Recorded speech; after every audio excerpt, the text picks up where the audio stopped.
Now, there's a meeting going on my stage at the moment between three of our presenters for this segment. They haven't seen each other for a while. That would be because our first presenter is living a long way away in the presentation stage up the back. He's up near the coffee. Have you been up the back to the coffee yet? Made the trek all the way up the back there? You would have met this fellow already. You would have had a good chat with him, I'm sure, because he is a bit of a chatter. We've got an hour and a half in this session, and then we are going to have a little cocktail party outside, and that cocktail party today is brought to you by one of our big sponsors, by ABC Gold Refinery. I tried to get Steve and Ben, the two security guards, to come in here with one of the gold bars, because they've actually got, I think it's 4 gold bars in their little case out there, which is around $5 million worth of gold. I said, look, can one of you just come down? We'll play a bit of fun, and we'll bring the gold bar down and show it to you.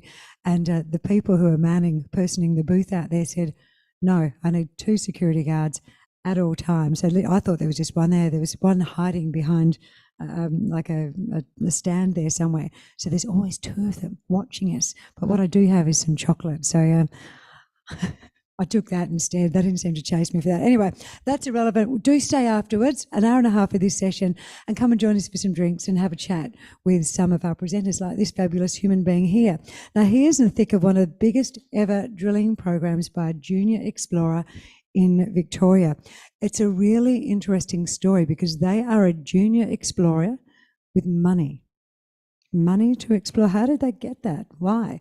Those of you who have been following this story will know why. Those who are new to the party, the fellow to explain it to you is Tim Markwell. Tim is the MD and the company is Falcon Metals. Please make him welcome.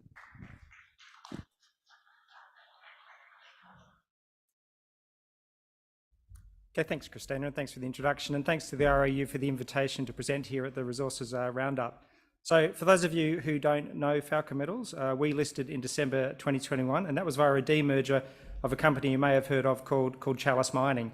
So back in 2020, Chalice made a pretty amazing discovery at Julimar, but prior to that discovery, their flagship asset was the Pyramid Hill gold project in Victoria, which is a pretty substantial asset on its own. But given how much work they had to do at Julimar, which is a world-class discovery, they made the pretty sensible decision to spin out Pyramid Hill, put in a Victorian-based management team, and we raised 30 million on the ASX, which is where all our money came from, and in December 2021, and away we went. And before I continue, that picture on the screen there, that gold is from a gold we panned from a drill hole we drilled at our Ironbark East prospect at Pyramid Hill, and we announced that last year. And that's just an indication of what you have in Victoria, which is high-grade gold like this is, which is what we're all chasing.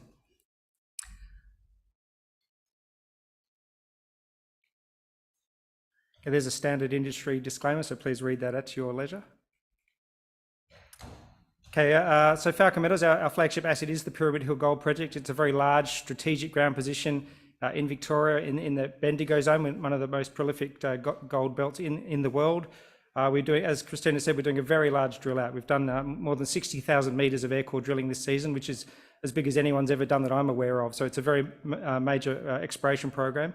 And thankfully, we've been getting good results, which I'll go through in a minute, especially at our Ironbark East prospect. But we've also discovered 2 new trends, which we're also chasing. So that'll form the basis of my talk today. We do have 2 assets in Western Australia. I won't go through those today in the interest of time. There's a couple of slides in the appendix at the back if you're interested. And please do make the trek down to the coffee deck at the back of the auditorium if you want to go through those or anything else to do with Falcon.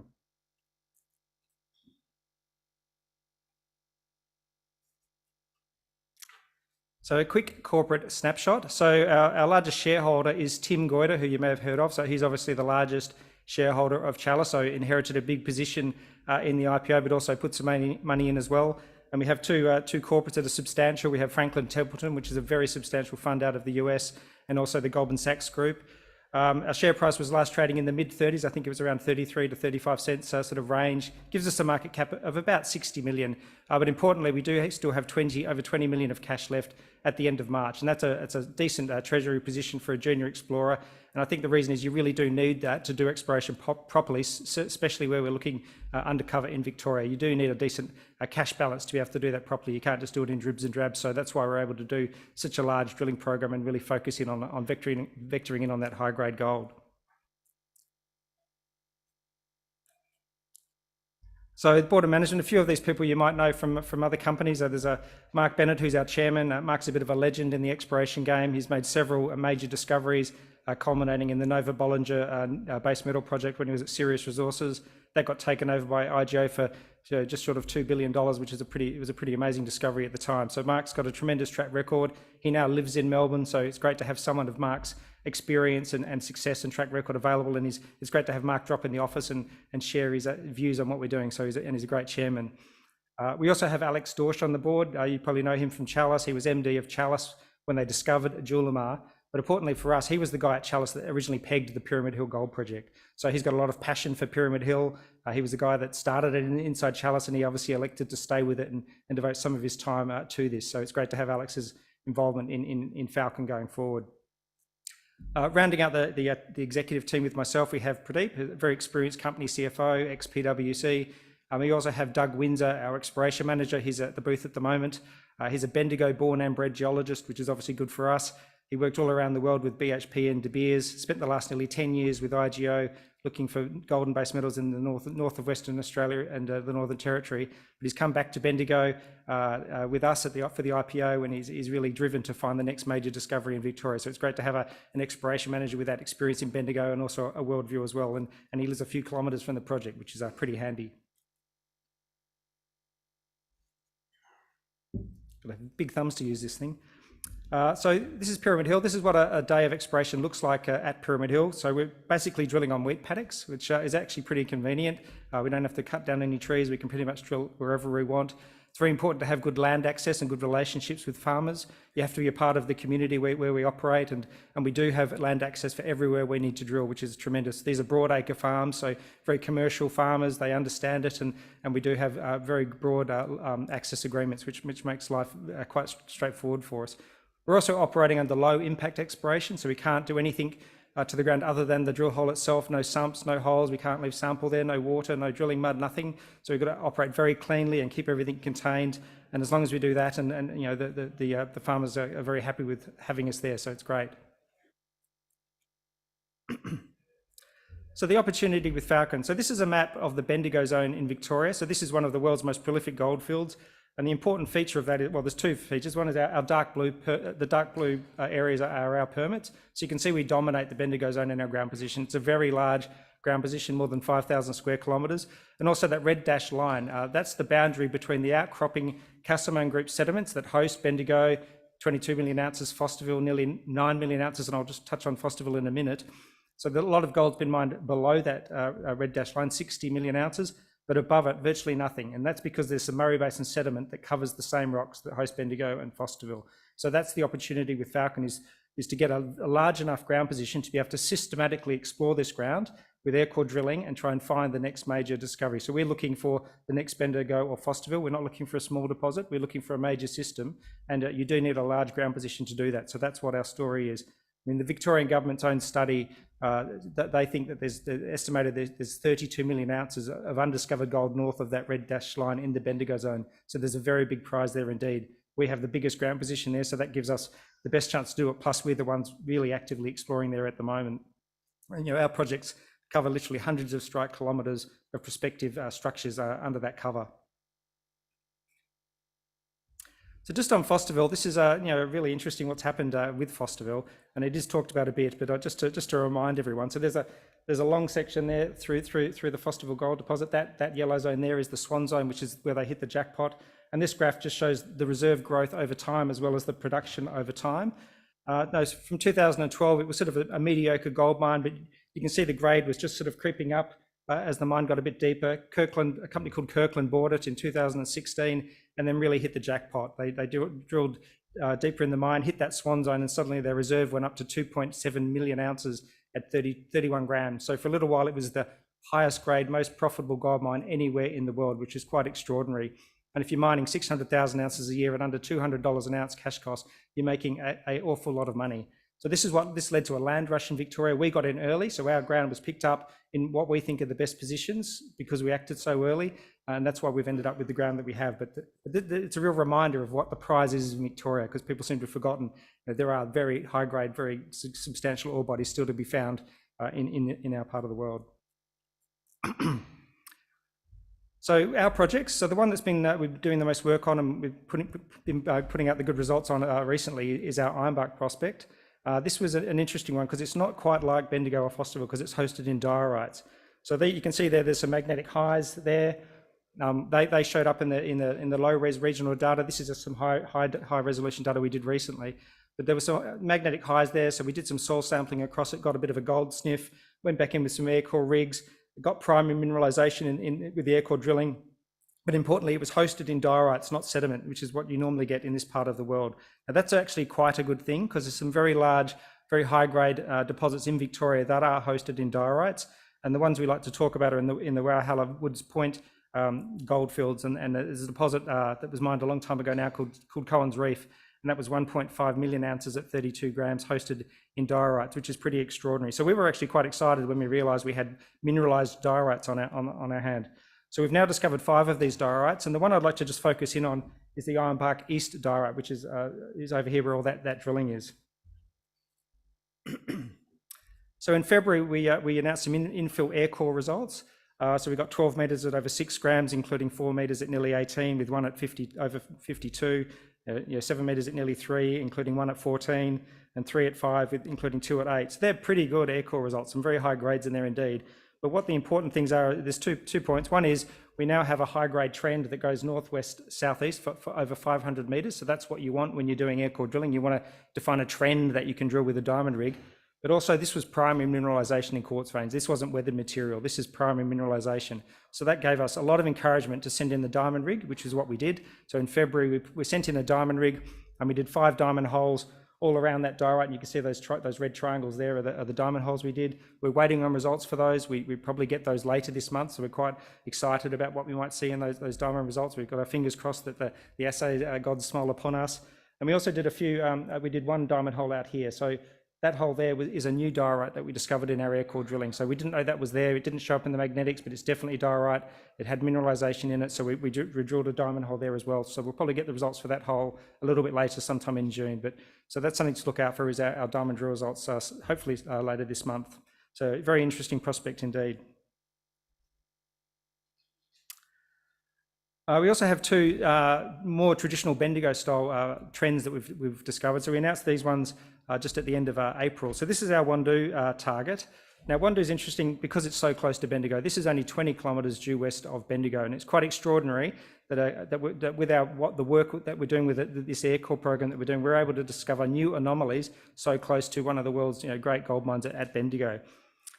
So we did some drilling here in 2021, very, very wide space, first pass drilling, and we benchmarked that against all the other places where we'd done similar drilling, and Wandoo was the one that really stood out. So we went and did some infill drilling here at the start of this year. We did it on 140 by 800 metre spacing, very wide spaced air core still. Unfortunately, we got some very nice results, and including some quite coherent trends. And this one on the eastern side here, which is more than 1 kilometre long, and importantly, it had quite a good result of 6 metres at nearly 2 grams, including 2 at 3.6, and that last intercept of that 2 metres ended in mineralisation, so open at depth, because obviously the air core can only drill until it gets into the hard rock.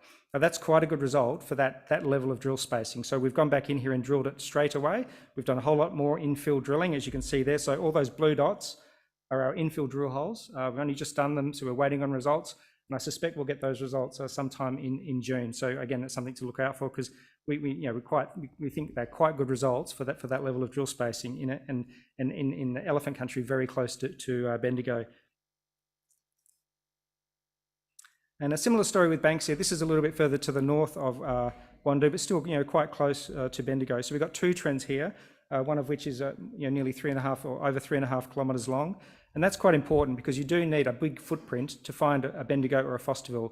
You need that 3 or 4 kilometre long zone, like the Fosterville footprint is about 4 kilometres, for example. So that's what you're looking for. So these are still very wide space drill programs. We quite liked what we saw at Banksia. 20 metres at 0.44 is very good for this wide space drilling. So we've gone back in and we've done our infill already, like Wandoo. We can act quite quickly.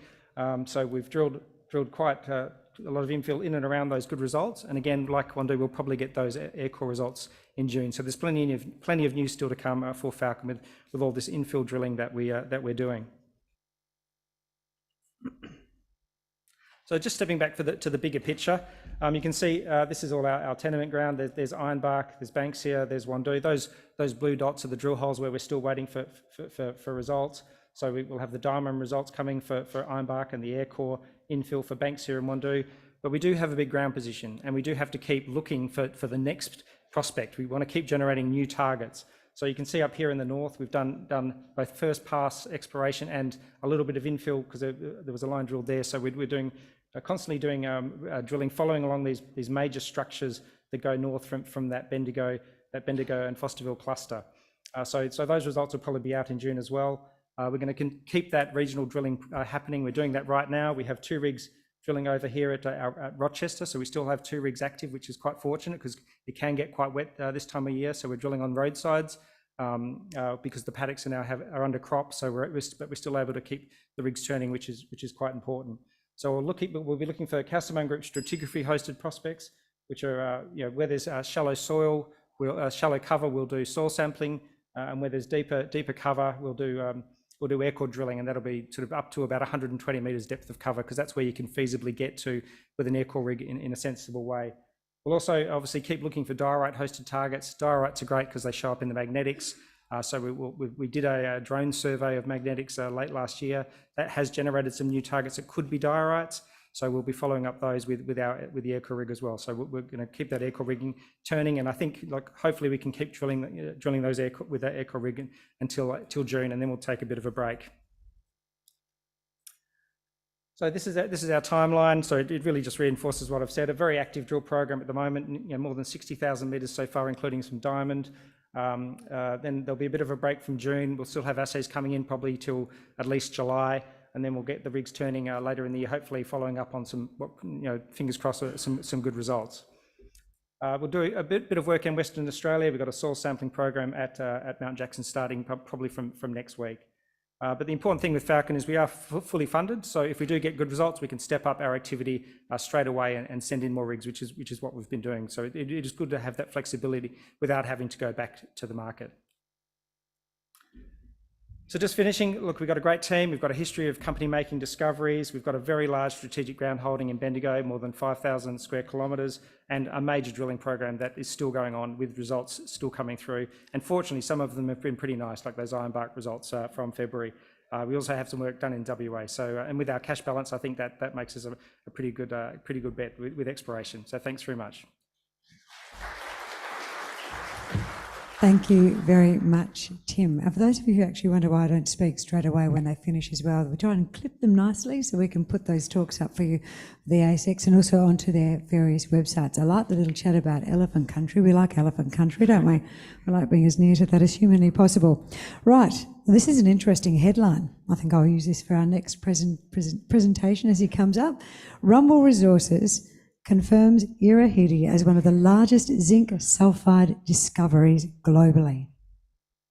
So to expand on that statement, the Rumble Resource and expand on the Rumble Resources story, the fellow that we've got up here is the MD. His name is Shane Sikora, and he's been pretty happy of late. So let's find out more. Would you please make him welcome?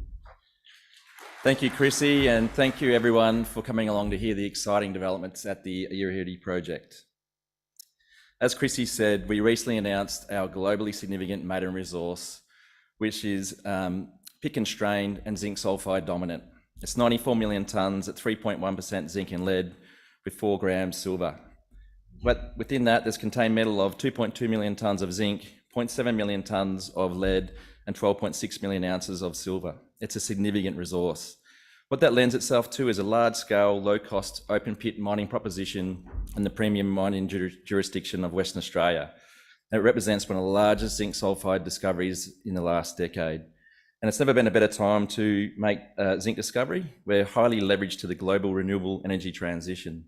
What's really exciting about the deposit is that we believe there's exceptional resource growth and Tier 1 scale potential.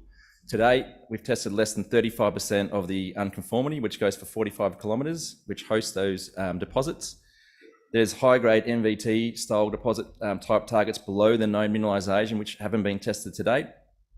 We believe we have the potential to get to that supergiant category of over 300 million tonnes plus. So really, we are just at the tip of the iceberg of what this could be. And late last year, we put through our excellent metallurgical results where we actually had high recoveries and marketable concentrate grades, which support a potential low capex and opex environment. And it also has great optionality. So whilst we have the 94 million tonnes at 3%, we also have a higher grade, lower tonnage scenario. We've also got a significantly higher grade 460 million tonne resource that could be beneficiated and upgraded, which we'll touch on as we progress. This is just a bit of a corporate snapshot at the moment, circa 140 mil market cap. We're getting some great research from Brad Watson from Bell Potter, and we have got a significant team that's made discoveries and mine development in its own right. We've got Peter Venn, who puts 10 mines into production across Africa and Australia. We've got Brett Keeler, head of technical, who was a significant discoverer, twice AMAC Prospect of the Year. We've got Jeff Jones, ex-MD of GR Engineering, which is a premium mine builder in Western Australia. And we recently brought on Trevor Hart, who was the CFO of Develop, who was instrumental in actually bringing in the Woodlawn zinc deposit to that company, and also $400 million in underground mining contract services. So we've got a really strong team to deliver Irahidi, but we're going to continue to grow and expand on that board and management as we progress. We made this discovery on the 19th of April 2021, and 2 years to the day we announced our maiden resource, and that was made up of 658 holes for over 100,000 metres of drilling, which was an incredible effort considering all the things we were dealing with in regards to COVID and other scenarios. It's zinc sulphide dominant, it's up to 10 to 1, and as I mentioned before, one of the largest zinc discoveries globally in the past decade. It has great access to major highways, power, rail, ports, and a mining workforce. This is just a bit of a snapshot of the resource. I want to make note that this is pit constrained. We had an independent group called Aurelia looking at logistics, processing and mining scenarios. So this is a constrained resource. What you'll see there is the 94 million tonnes at 3.1%, but we've also got 41 million tonnes at circa 4%, 12 million tonnes at 5%. So there is that potential to high grade the resource if we desire to, but there's also that 460 million tonne resource that could be beneficiated and upgraded through a pretty simple process, which I'll touch on as we go. There is exceptional resource growth potential within this resource. What you'll see here is the Chinook deposit, which is outlined in the yellow to the northwest. We've got the Tonka and Navajo deposits, which sit to the southeast. There is significant potential to grow the resource in between the Tonka and Navajo, and also Tonka and Chinook. And those resources are open in all directions as well. This is just a bit of a snapshot of the Chinook deposit. You can see, we can clearly see there's some high grade components to that, and there are those feeder zones that we've been targeting. We've got over 2.3 kilometres in the Calatan feeder zone. We've got over 2 kilometres in the Chickaman feeder zone as well. So whilst we're targeting the 3% plus open pittable scenario, we are hitting numbers like 6 metres at 11%, 8 metres at 14% in those high grade feeders. So what that suggests to us is below these resources, there is the potential for high grade underground resources, which we haven't even tested yet. When you look at this pit constrained resource, it'll be quite obvious to you, or maybe it's not, but the feeder zones is where the mineralisation is constrained. So it's constrained to the Calatan into the Chickaman feeder zone. You'll also see that there's actually a shallow component to the higher grade. So if we wanted to get into an early stage high grade mining scenario, there is that possibility. That resource is only constrained to the drilling we've done to date. It's open in all directions. This is the Tonka and Navajo resources, about 8 kilometres to the southeast. You'll see that the focus of the drilling here has been on the Colorado and the magazine feeder zones. Outside of those feeder zones, there's been very limited drilling. So we think with infill drilling and regional drilling, there's exceptional potential to grow those resources. And once again, we're hitting 3 metres at 20%, 5 metres at 14% within those feeder zones. So whilst you're looking at this as a 11 kilometre long mineralised zone, there is that potential for high grade underground below these resources. And once again, this is just a bit of a schematic of those constrained pits. That takes in the Colorado and the magazine feeder zone. So whilst there is mineralisation outside of those, the pits, only the constrained elements will be within those resources. This is just I guess a bit of a schematic of what it looks like.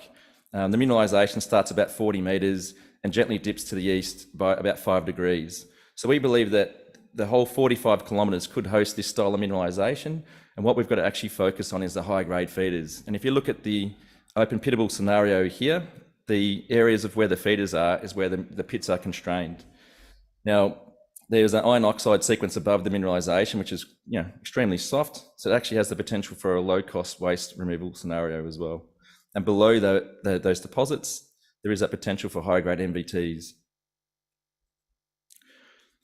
What's important is when you make a discovery, you want to make sure that the metallurgy stands up. And we had some excellent results at the back end of last year. We had high zinc recoveries to 90% and cleaner concentrates. It's a very coarse grind to 150 micron. It's fast flotation with clean sulfide, and we're fortunate enough to use site water. It's a simple and conventional process flow sheet that gives us the chance for low capex OPEX operation. We're getting zinc concentrate grades to 59%, which at the higher end of global benchmarks. There's no penalty elements within the metallurgy as well, which is a massive bonus for the project. But there's obviously considerable potential to elevate the metallurgical scenarios through optimization and beneficiation as well. Now, this is like a value add for the project, this DMS and ore sorting. So whilst we believe the 3% goes straight through the flotation, there is that potential for a big, larger volume of mineralisation that sits within the 1.5 to 3% range that we could DMS and ore sort.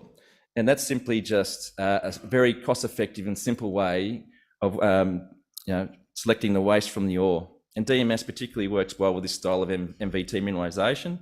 There's a few examples there where you're getting 4 times upgrade in head grade, 8 times upgrade in head grade. So example, if you had a 1% ore body, you could elevate that to 4%. But what's great about it too is you can actually remove 80% of the waste, which significantly lowers your capex in the future. Now, tip of the iceberg. So we've done over 100,000 metres of drilling. There hasn't been a magic formula to find these feeders, but we're getting a much better understanding of how to target those and what's controlling the higher grade. So the mineralisation passes up through multiple geological formations through 4 and 5. We've been targeting number 1, which is the Navajo unconformity. When you get mineralisation near those feeders, you're getting much higher grades and much bigger widths. And as it gets further away, it decreases. But because there's a whole series of feeders, they join up like a coal seam, hence why we get this big mineralisation envelope. Obviously, a focus for us is to find those feeders, and we think we're getting a better understanding, and I'll touch on that later. But what's exciting is target 4, which is 2 layers below, a group called Strickland drilled into that structure and hit high-grade mineralisation. So whilst we've got 45 Ks of the unconformity, we've also got that high-grade underground scenario too, which is already being tested by another group called Strickland. So it's very exciting. So this here just gives you the snapshot of the tier scale potential of the project. You'll see that there's the Chinook deposit, the Tonka and Navajo. That only makes up literally 25% of our Navajo unconformity horizon. There's no reason that doesn't continue on all the way through. They are open in all directions. We've got 9 kilometres along the Navajo southeast trend, which we've just generated some significant targets which haven't been tested yet. And we've got another 12 kilometres along the Sweetwater trend, which remains untested. And you've got to imagine too, below those 45 Ks, there are the high-grade underground feeder targets as well. So we literally are at the tip of the iceberg of what this could be. Now, as I said before, there hasn't been a magic formula to understand how to target the mineralisation, but what we found recently is if you soil sample above the known deposits, there isn't a signature, but where they daylight out to the west, it does show some tenor of mineralisation. And that tenor of mineralisation generally says there is going to be mineralisation at depth. So you'll see where the deposits are, there is some mineralisation out to the west. We've just soil sampled all the way along the Navajo southeast trend and found over 9 kilometres of soils, which are similar, if not better, than what we found at the deposits. So that suggests the mineralisation does continue on. We've also recently flown airborne gravity, and that airborne gravity has showcased that the gravity lows are showcasing where those feeder zones are, and you'll see that where the Colorado and the magazines are. So we've actually flown the airborne gravity along that Navajo southeast trend, and we've actually found another 9 potential feeder targets which haven't been tested to date. We've just had that heritage approved, so we think we've now got a template where we could target these feeders all through the project, and we're going to test that theory very soon. Zinc's role in a low carbon economy. As I said before, there's never been a better time to find zinc. It's critical mineral for the renewable energy storage. In particular, it's a big scenario with offshore wind turbines and zinc coating for your solar panels. And we think in the future it will be part of your batteries, but right now it's about renewable energy. So if you start to look at the production and future supply deficit, they're at significant historic lows. 4 of the 10 major mines are running out of ore in the next 10 years. And if you look at the charts from Wood Mackenzie, by 2040, there's a significant gap looming. And if you start putting together the South 32 climate change scenario, it doubles once again. So what that says to us is that there is a requirement for new mines and new discoveries. So what's going to fill that gap? We believe, and we know, that Irahidi is one of the largest undeveloped zinc deposits globally. Now, 92% of deposits are mined underground with significant higher mining costs. Ours is an open pit scenario. We believe we could significantly grow that to, our target's to sort of 200 to 300 million tonnes from where we are now, which will also mean that the high grade lower tonnage will grow as well. There is no reason why we can't find high grade underground as we progress the project in the near future, and that's something we'll focus on. But just to give you an idea of what something like this is worth, it's very hard to find zinc deposits. The Hermosa discovery was bought by South 32 4 years ago, 120 million tonne zinc deposit for 2 billion cash. We're currently sitting at a 140 mil market cap. So you can see why we're excited about how we can grow our market cap and share price from where we are today.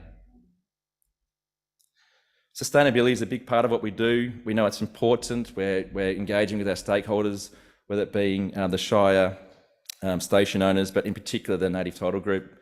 We're looking to grow a really strong relationship and be collaborators with the Tenpac people. So near-term catalysts at Irahidi.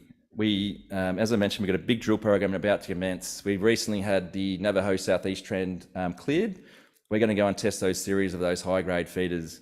We've also got another 12 kilometres along the Sweetwater trend, which remains untested, and we hope to put out some targeting numbers there as well. We're going to grow and expand on known resources at Chinook, Tonka and Navajo. And as I said, we believe we could get that to potentially supergiant in the future. We're also going to do some sonic drilling, which will enable us to do beneficiation testing to look at that DMS and ore sorting scenario. It also enables us to start looking to get towards that indicated resource level at this point in time. We're also going to start commencing our scoping studies at the end of 2023 to start wrapping some numbers around there. But all in all, very exciting time for shareholders, very exciting time for any new investors to get some zinc exposure, and a lot of catalysts to come throughout the course of 2023. So once again, thank you very much for taking the time today. Shane, where does the name Irahidi actually come from? I'm assuming it's a station, but does it have anything else behind it? I wish I knew. No, I think it is a station, to be honest. So it's an interesting name. Well, isn't actually, it? the Irahidi Basin is probably why it's named that. It's a big basin where we were targeting earlier on. But you still wonder where that name comes from, don't you? Who thought of that as a name? You wish I'd asked you a more insightful question that you could answer, but there you go. Thanks. Good Next on time, you, mate. we'll do it again. We'll go over and have Thank a you drink for with that. you later on today. It is interesting when you see some of the names of the projects, etc., and some of them have a very clear outline, perhaps owners, etc., like horses or rivers or whatever it might be, but that was an interesting one. Right. You ready for the next, what have we got? 4 to go, don't we? 4 to go. And we'll also do the results in a moment too from that poll. So if you haven't answered them, can you just log into the phone and have a look at those and just enter your thoughts and your opinions? Where is Rob Bills? You're down the corner there, sir. Come on up and join us, Rob. We're going to welcome Emerson Resources Managing Director Rob Bills to the stage. Emerson Resources is leading the way utilising cutting-edge technology across the Tennant Creek mineral field in the Northern Territory and also in the New South Wales Macquarie Arc to identify gold and copper deposits. It's got some exciting discoveries which were identified back in 2022, and there's a very exciting pipeline of activity as a result now in 2023. So let's make him welcome as he outlines it to us. Oh, thank you. Good afternoon. Thanks, Chrissy, for that intro, and to RIU for the opportunity to provide an update on Emerson. Yeah, Emerson loves copper and gold. We believe, it's got very strong fundamentals going forward. So both of our projects in New South Wales and Tennant Creek are copper gold projects. This slide is recent drilling, which we've just finished at Keola project in the Lachlan Fold Belt of New South Wales, looking for porphyry copper gold. I guess there's a couple of things I've learned over my long time as a geologist is that when the driller calls up and complains about difficult drilling and ground position and ground conditions, it's likely that you're probably in the ore zone. And then if he calls up a couple of days later and says, "Well, sorry, mate, but we've shanked the bit and the rods are down the bottom of the hole," you are in the ore zone and you're probably in the higher grade ore zone. So fingers crossed on this project at Keola. We certainly did that, and we have to wait for the assay results.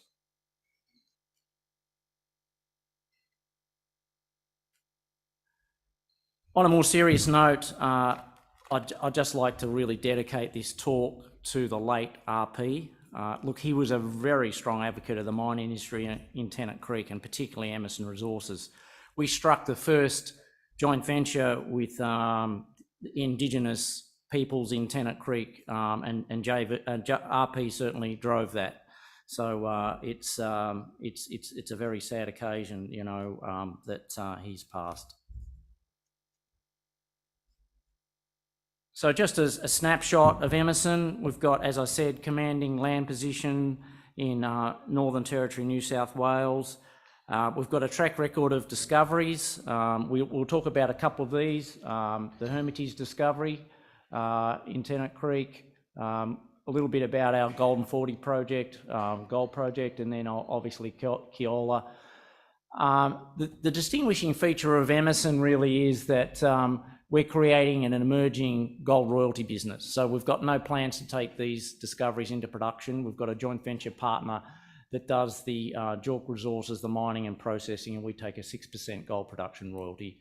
You would have seen some corporate wrecks, I guess, for want of a better word, where companies have gone from exploration discovery into mining. We aren't doing that. We believe there's a much better path, and that's a much lower risk path by just taking a 6% gold production royalty. We've got an aggressive program this year, so we've got stage 3 drilling at Hermitage. We've got drilling across our joint venture projects. Also Keola phase 3, which I said we've just finished, and we're waiting for the assay results. So let's dive into New South Wales first. So we're in this very prolific copper gold belt here. We've got Orange here, obviously, Cadia Ridgeway, the Newcrest project sitting down in here, our tenements down in here, and we've also got some tenements up here at Wellington and also over here. This is the 3D model that we came up with last year. It's a geophysical model, as you saw from that first slide. There's not much outcrop, so we relied heavily on this 3D. It's a geophysical MIMDAS model, so it's got a centre here, which we call the Dolly's Prospect, mantled by this high chargeable conductive zone around here, and our first 4 drill holes. This is the first deep drilling in this project, and we've just finished it. Probably the most interesting hole, I've just come back from Orange, so I've been looking at these holes, and this is hole number 8. We intersected probably about 100 metres roughly of mineralisation in 2 skarns. The top about 70 metres thick. You can see what we got there, so that's a typical skarn. This is chalcopyrite in the skarn, and then the lower zone, a magnetite pyroxene, magnetite pyroxene chlorite skarn. That's also chalcopyrite. So skarns are a very common feature of big porphyry districts. Cadia Ridgeway, their first discovery was a skarn system, and at Cadia Ridgeway there's 5 separate deposits there. So we're looking at a cluster of deposits. We're not just looking at one.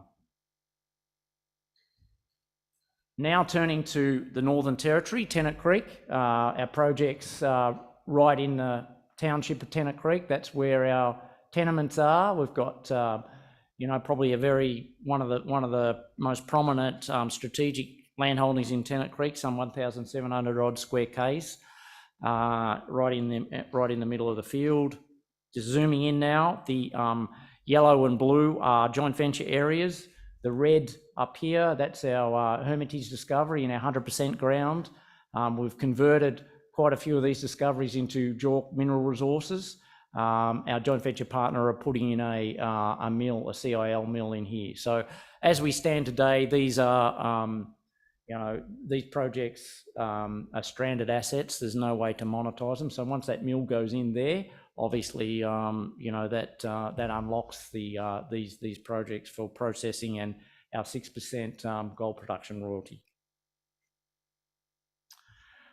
Just talking about the discoveries again, this is another project where very difficult ground positions and shanked a bit.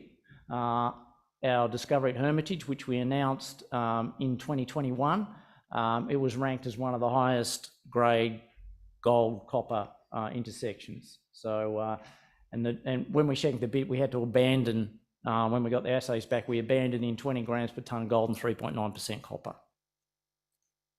We went back and March 2022, we announced this intersection. Sorry, this was the discovery. This was the discovery drill hole, 116 metres at 3.4. We went back and did a angle drill hole, a diamond drill hole, and that got 9.4 metres at 2.7% copper, 5.6 grams gold. So that's this hole here. So this is a plan view. This is the drill chips from the discovery hole. So we had a thick zone of malachite in the oxide zone. Then we went into native copper, and then down into the sulfide chalcopyrite zone. The blue is the outline of the host magnetite hematite body. Obviously the drill traces open along strike. The red is the magnetic anomaly. So we went back in August 2022 with an angle diamond drill hole, first diamond drill hole in this deposit, a scissor hole, and again, absolute cracker.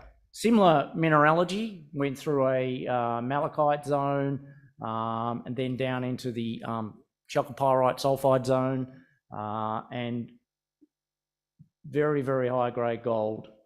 So the high grade gold sitting beneath the copper, 4.8 metres at 19% copper, 214 grams gold. So that's a absolutely amazing, intercept, incredibly high grade. Unfortunately, as we went down that hole, it got cut off by a late fault that cuts the mineralisation. So the task for our next phase of drilling is to drill beneath that fault and locate the rest of the ore body. This is what it looks like in long section. So you can see the blue, that's the host magnetite. Obviously the red is where the drill holes intersect that, open along strike. This is the flat fault that cuts off the body. So we do believe that this continues on down plunge, and obviously the subject of our drilling later this year. So Tennant Creek is a highest grade gold mine, highest grade gold province in Australia. They're very high value deposits. They're relatively small footprint. So surface area of the biggest one, Warrego, as you can see, is 200 odd metres. So that's a pretty small exploration target. The tonnes come from the down plunge extent, okay? But they're very, very high grade and very high value. So they're tough. They're tough to find in exploration, but we believe we've pioneered the approach and tools to discover them. And the big breakthrough has been Halitem. Previously, the field, obviously the host is magnetite, so it's magnetic. They used fixed wing, which was flown on sort of 50 metre centres and 50 metres off the ground. We're flying the drone at 15 metres off the ground on 15 metre spaced line. So the resolution of this data is far better and has enabled us to vector in on these high grade magnetite hematite bodies, which is the host to the high grade gold and copper. Just an example of Golden 40. This is the old Golden 40 mine. The headline drill hole there was 28 metres at 28 grams. Again, a good reflection of the sort of grades you expect in Tennant Creek.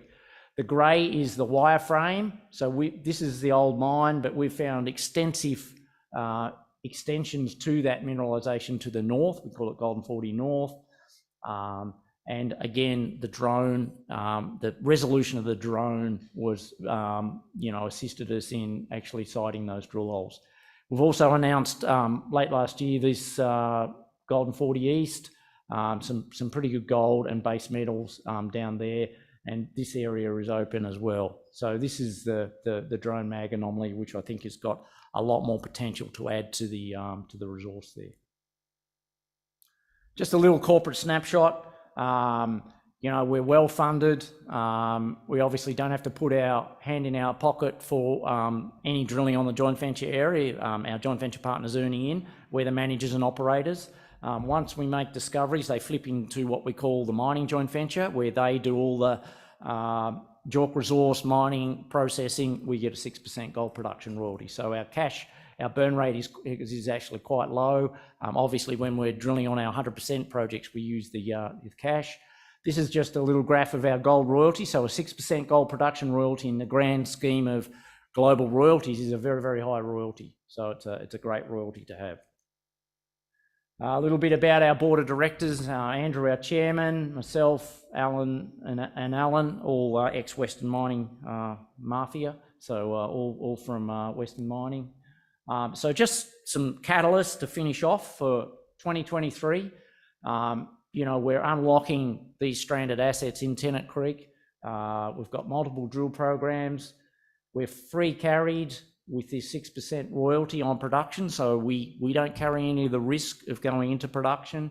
Our joint venture partner does all that. We just get a 6% production royalty. So this emerging royalty business, gold royalty business they're not big businesses in Australia, but over in North America, they are huge. And they're considered low risk. So pension funds and all sorts of funds invest in royalty companies simply because they are a lot lower risk. We're well funded. We've got strong shareholder support and very experienced board and management.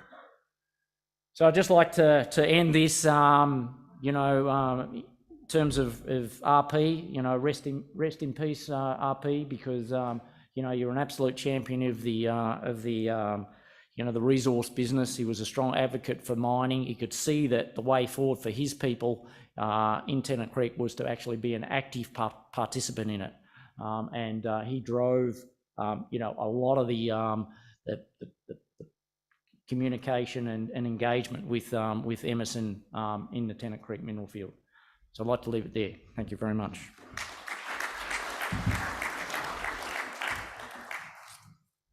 JP, thanks, Rob. Thank you for sharing that.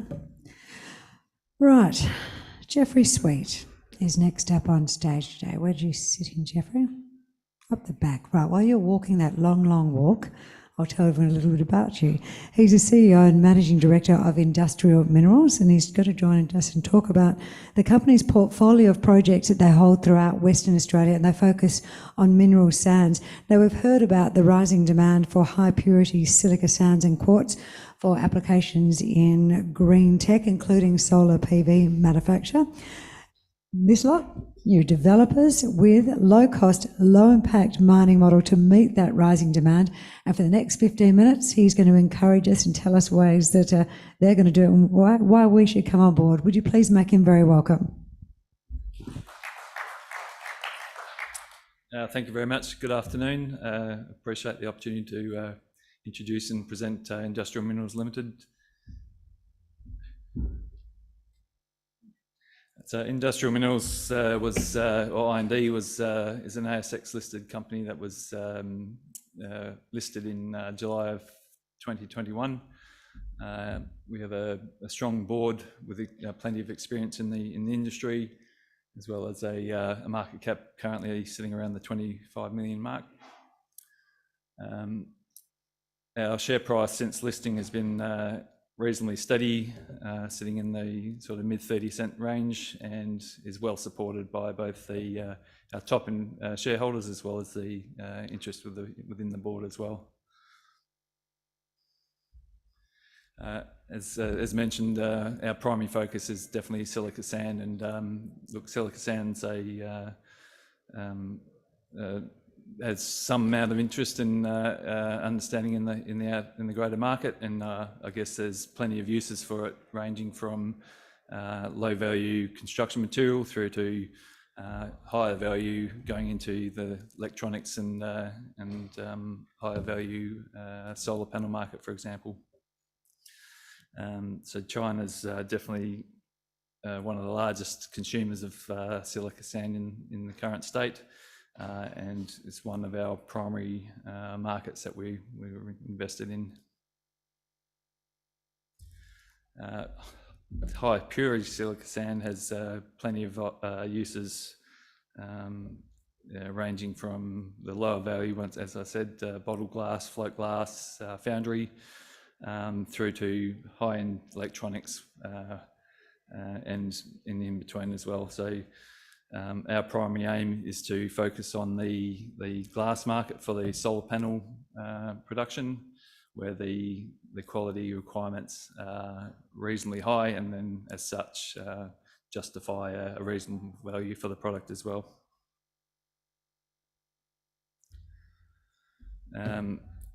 Demand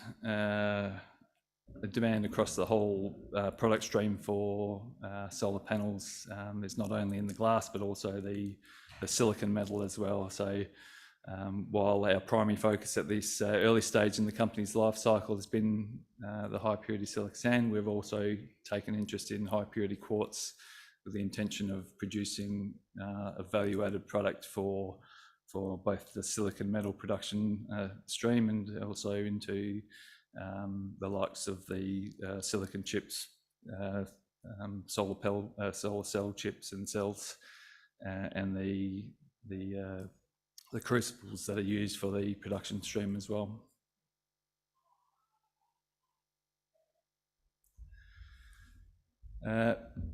Now, the silica sand across Western Australia is, while it's seen to be a rare and endangered species, there is quite a vast amount of it out there. But there's some key requirements to actually getting access to it. So as we listed, we came online with a number of projects and tenements that were very prospective for high quality sands, and we quickly learnt that while the quality may be suitable, gaining access to the resource is pretty key as well. So with the environmental requirements being a pretty large part of that factor, so within a short period of time we realised the key drivers that we're going to have to chase, obviously one being the quality, and that's, as I say, there is various decent quality deposits out there. Number two being getting access to the land. So rather than deal with heavily native vegetated areas, we pivoted to the private landholders with the intention of working on land that's been previously cleared, so generally the farming land, and that was a benefit in terms of reducing some of those environmental challenges, and as a flow-on effect of that, the extraction process was also somewhat heavily simplified in that clearing of vegetation, clearing of overburden was reduced as well. And I guess putting those two together, the third part of the advantage, I guess, is working on a low capex, low opex model. So targeting areas that are close to port, obviously with transport being one of our largest costs. So high quality, close to port, and access to the land, good relationships with the landholders. As we've developed our projects, I guess it's at the early stages, trying to deal with offtake has been a chicken and egg thing, but everyone said go away and come back when you got a mine ready.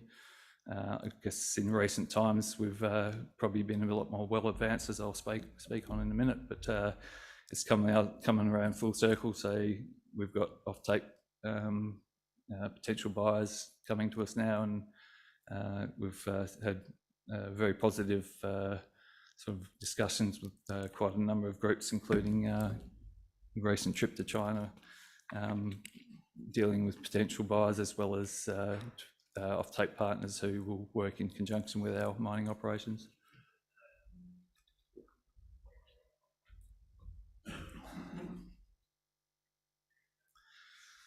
So our primary project is the Stockyard project, which is located south of the Port of Geraldton. It's a group of properties that are that have quite a vast amount of silica sand essentially sitting within cleared paddocks in farmers' backyards, and there's no native vegetation, the sand's sitting on the surface, and it was quite an easy exploration process in terms of sampling. So the majority of it was done by hand auger, and was able to be fairly rapidly progressed. So in the short period of time, we've managed to get the mining lease approved. Heritage surveys have been completed with no issues. We have full water licence to commence mining. Clearing permits have been approved. Mining proposal, mine closure plans all approved. We're essentially ready to start mining. We're well supported by the landowners, and they see the benefit obviously in getting some off-farm revenue for their properties, as well as the fact that when we clear the sand off, they're actually having they end up with a better soil profile, which will be a value add for their property in the long run as well. So to date, we've got a 9.6 million tonne JORC compliant resource, which is in its raw state. We'll be looking at doing a simple wash and desliming beneficiation on site, which will make it suitable for as a DSO product into the buyer's market.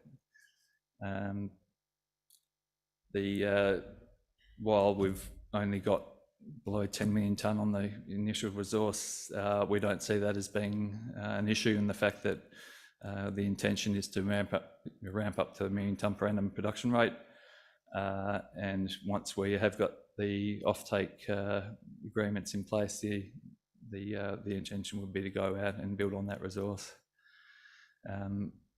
So rather than spend time continuing to build a million tonne resource now, we see getting into production as a pretty critical phase.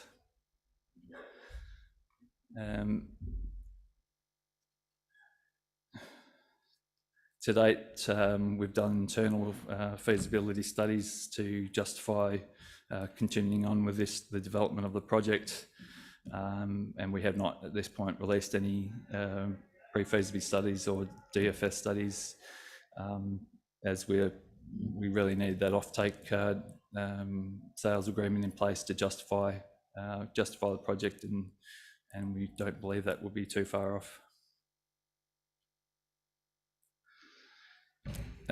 Late last year, we did sign up our first MOU with a potential buyer, and they're currently doing some test work on our material, and we're hoping to see back some results sometime in the near future, with the intention of then progressing to offtake agreement. And as I mentioned before, the level of interest from other parties has been substantial, so I don't think it will take too long to be able to build up that full production capacity. So, as I said, it's been a fairly quick process getting to the stage we're at now. Really, the last stages to tick us off into production really is the offtake agreement, and that will be essentially followed straight behind with the final feasibility study. And assuming things go well, we'd be like to think we can have a decision to mine and be heading towards moving into production later in this year and into the next year.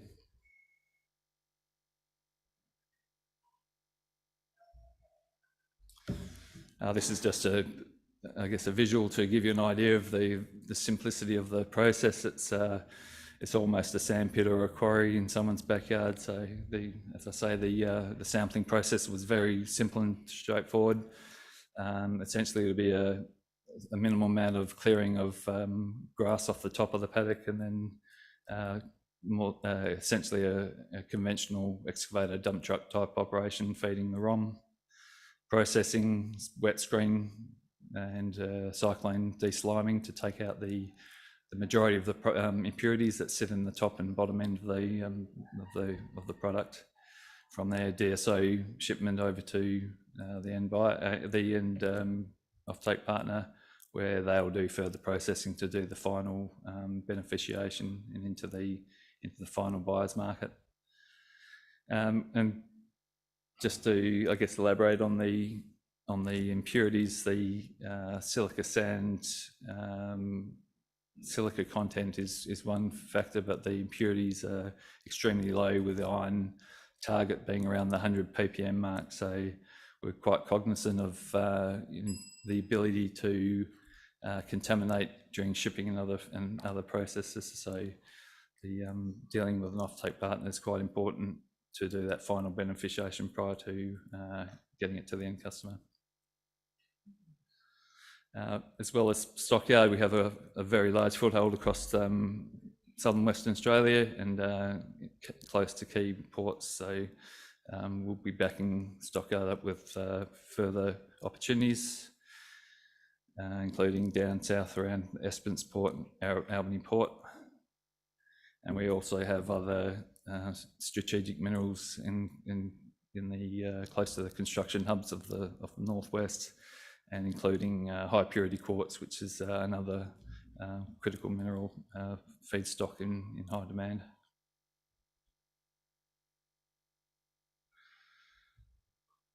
That should do it, I guess. I've heard the bell, so thank you very much for your time, and I hope it's been somewhat informative. Good man, thank you. Thank you. You're coming out for drinks after? For sure. Excellent, I know. You've been very quiet and reserved when you're on stage, and he's not usually that quiet and reserved. So go and rib him up and get him energised and have a chat with him about the project, because it has really good potential. Go on, get out there, enjoy. Thank you. Would you put your hands together for him again? I need to move a little bit, so I'm going to ask you to just join me. Can you just stand up for 2 seconds? And I know this is slightly puerile and maybe grade 3, but just stand up for 2 seconds and have a bit of a stretch, because I certainly need it. Look at that fellow there. Look, he's looking at the ceiling. Can you catch? Whoa, no. Oh, only if I throw it far enough. Is that a desperation hit in the middle there? I can't get it that far. Look at you. No, I see. I have 3 brothers, and they've all tried to teach me to throw. I actually have a complete tear in my right rotator cuff, in all honesty, because anyway, that's a story for another day and outside with drinks. Sit back down. While you're doing that, guys, is there any chance of you popping up that slide for me, or would that be a physical impossibility? If no, you can stay standing while we're doing this if you want. We've got 2 minutes up our sleeve. You know the quiz, the little poll that we're getting you to do? That's up there, all right, yeah. I just thought I'd go through some of those with you while we're having a bit of a stretch. So if you're wondering if I'm sitting on my social media, etc. on the phone, I'm not. I can't actually get it to work on my computer at the moment, which makes it a little bit problematical, but I don't want you to think that I'm doing anything but work while I'm sitting here. So we've got the poll results from today. So the first question was, what percentage of the world's energy is currently derived from renewable resources or renewable sources? The popular vote was 2 to 5%, which is not a lot. Euros Hartley's correct answer was the 5 to 10% range. Note, it's not just power generation, it includes transport, ex-nuclear and hydro. Number 2, what will be the gold price, that's US dollar terms, by the end of 2023? And the answer to that one, we all said between US 2000 and 22. And the last poll of the day was, what will be the best performing commodity over the next 12 months? And gold has absolutely rocketed in, followed by copper and lithium. So they are the results from our poll for day 1. Do you want to sit down now? You can stand at the side of the room if you like and do little leg exercises, and none of us will think anything the worse of you. Stu, if you're watching this at home, please, for goodness sakes, do not look at us askance. All right, 3 to go, and then we're going outside and we're going to have... You don't actually have to drink alcohol. You're actually allowed to drink water or have a cup of tea and still chat with us. So please, just because ABC Refinery is rolling out the red carpet, that doesn't mean you have to actually drink alcohol. Right, those of you who are regulars at our events will recognise this fellow as he strides with purpose up onto the stage. You'll recognise him from his role as the founder of Genex Power, which is an ASX-listed renewable energy company with more than $1 billion worth of assets in operation and development. Today, Simon Kidston has joined us in his new role for 2023 non-executive director of Lithium Plus Minerals. And as the name suggests, the focus is lithium, and they believe that they're in a really strong position to cash in on the right commodity at the right time. And why would we jump on board with them? Let's make Simon very welcome. Thank you very much, Chrissy. Look, I'm really excited to be here today because we've just announced the commencement of our 2023 drilling campaign. It's going to be super active. We've had a very, very wet season up in Darwin, and we're now ready to get on the ground and drill continuously for the entire calendar year. So we're planning 18,000 metres, and we're going to drill into multiple prospects. So we look forward to updating the market as we hit those results. So in terms of Lithium Plus, it's high impact lithium exploration. We've been lucky to secure a strategic land package in what I believe is one of the hottest lithium fields in the country. The tenement package was acquired back in 2018, and that's important because it was before the lithium land rush. So we've got the right tenements in the right lithium province. It's a total of 1,700 kilometres, so it's truly strategic. And importantly, it's adjacent to a company called Core Lithium, which has just recently commenced mining at its mine just outside of Darwin. At the time our founder, Dr. Ben Guo, acquired these tenements, Core had a market cap of $20 million and was unknown in the capital markets. Fast forward 3 years, today they're capped at $1.8 billion, and we surround their mining license with what I think is very similar geology. So very, very exciting time to be involved in this company. In terms of the corporate snapshot, one of the key features here is a very tight share structure. More than 43% of the shares in issue are escrowed for a further 12 months. We've also got a very significant cornerstone shareholder. CATL of China is the world's biggest battery manufacturer. They're the biggest by a country mile. I think they control a third of the lithium battery market in the world. They've chosen to partner with us. We know they're hungry for lithium, and today they hold 9% of the company. We've got a modest market cap, sub $30 million. We've got $5 million of cash, and we're drilling aggressively from this week, continuously all calendar year. And we all know as investors, good news flow drives share price performance. In many ways, it's all about location. Location is the key to unlock value. I was reminded of this recently when about 2 weeks ago, there was news out of Chile in South America about attempts by the government there to nationalise lithium deposits. So I'm very pleased to be focused on the Australian market in what I think is one of the premier lithium provinces in the country. The great thing about the Bino lithium field is it's less than 45 kilometres from the port of Darwin. Now that's important because there's infrastructure all around us. We've got roads, we've got power, we've got workers' accommodation, and of course the all-important port less than 50 k's away. And we all know that infrastructure and proximity to it drives low-cost mine development. If we look at this map here in front of you, our tenements, Lithium Plus, is depicted here in brown and red, and our neighbour, Core Lithium, their mining licence is depicted in blue. So you can see our tenement package surrounds on 3 sides the mine that now is operated by Core Lithium. So it's a great location, and we're really, really excited by the drilling prospectivity of these tenements. Just a few words on this lithium field. It's well known, and the reason why it's well known is that they've been mining here for almost 100 years. Initially, they were chasing tin and tantalum, and of course now everyone's focused on lithium.